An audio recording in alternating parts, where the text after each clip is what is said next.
inflation, that is another point that it's not good for us, because the power of the people, the population,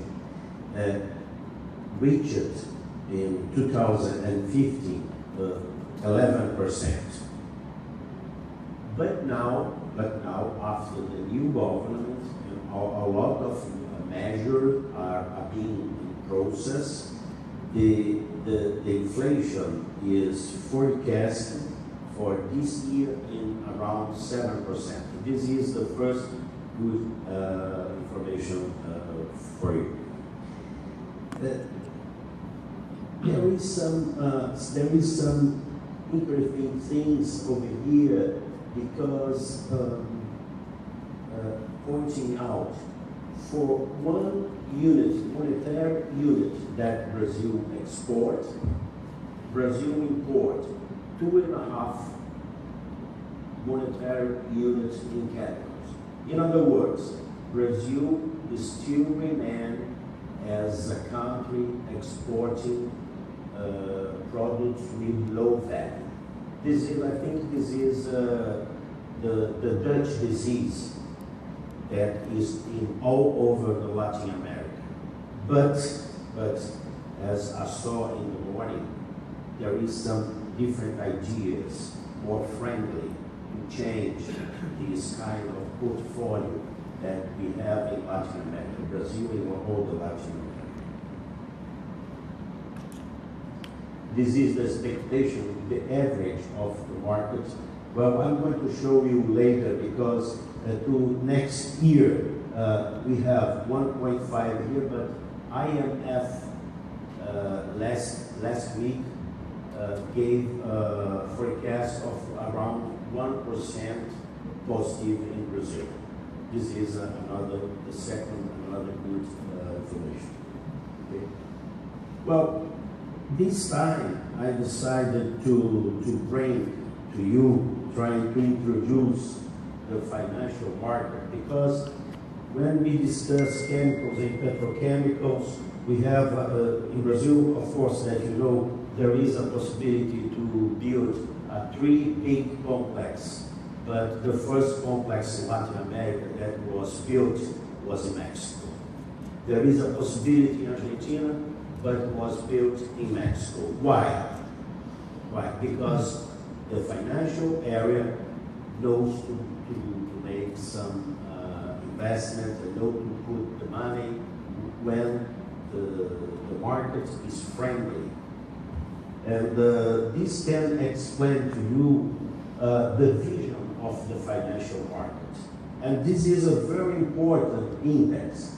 This index is built by the National Industrial Confederation, and you can see the perception of the market is changing. If we make a relation, I have this one, if you have a relation with the growth of the GDP, is very interesting. Of course, the perception brings investment to the country. Well, again, the Dutch disease. I heard about the portfolio of Argentina that export primary goods, and the same in Brazil. Brazil and Brazilians and foreign needs to know. Brazil is among the 2 or 3 producers of agribusiness. This is, I think, it's important to understand. And you can see soybean, iron, crude oil, chicken, soybean, milk, coffee, beans, beef, corn, all the products.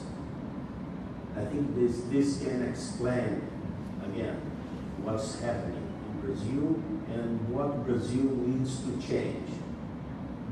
Of course, that is a competitive advantage. It's natural competitive advantage, but the country needs to change. There is, I think, a perception, there is a concept in all the Latin American countries, Brazil, Argentina, Bolivia. I think there is one colleague here from Bolivia, and other countries. Well, our colleague from the Petroleum and Gas Institute, the similar of IBP, Brazilian Petroleum and Gas Institute, and this is the Brazil refinery capacity is 200,000 barrels per day. I think it's a very important number, and Brazil is the 50th largest world derivative and 8th largest refinery capacity. But this is not enough to bring investment to chemicals and petrochemicals.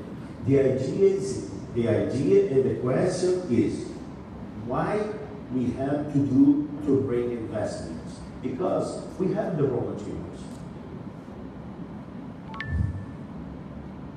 Well, this is I'm going to send to you, George, and to you, Friedlander, because next month, in the beginning of next month, the National Brazilian Chemical Association, NEXANT, is going to make a summit, a seminar, and we are going to bring the new number. Brazil maintained the 6th position, but here in the GDP, Brazil, the GDP in the world is $73 trillion. I brought to you, the first one is US. The first one is US with, let me see, with 25% US. The second one is China with 50%. European unity is 22%. And Brazil now dropped to the 9th position in the world.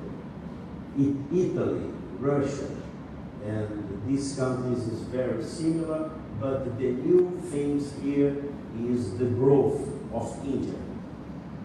I'm going to send you later this paper to bring to all the people, okay? Well, this is the challenge that the government needs to fulfill.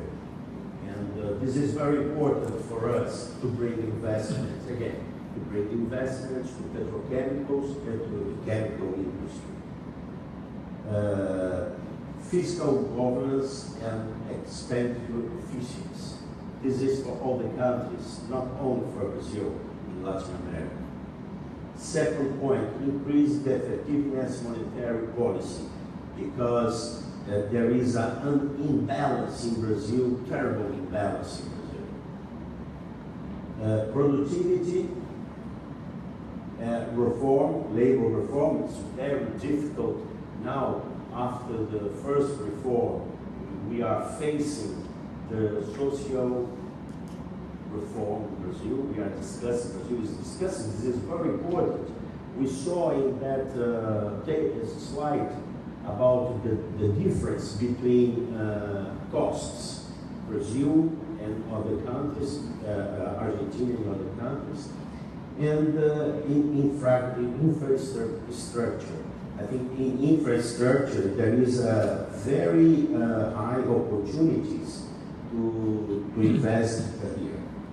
Well, and how about the investments in Brazil? If I show you all these tables, all these slides, is there some opportunities to invest in Brazil? It's the same to Argentina.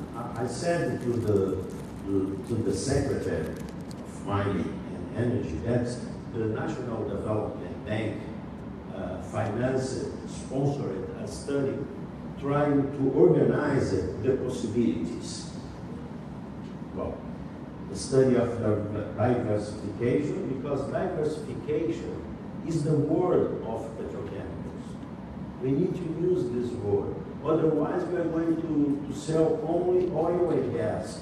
We are going to be exporter of liquid energy, of net energy. Well,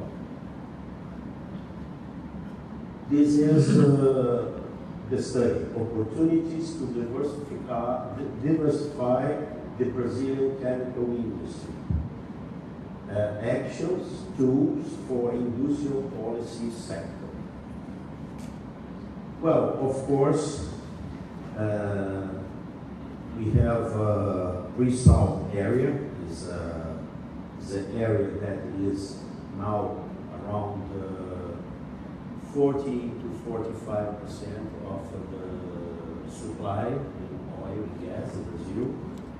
And we have in Brazil 4 complexes, 3 complexes based in naphtha, and only 1 cracking based in natural gas, based in ethane, in Rio de Janeiro state. Okay? And there is a possibility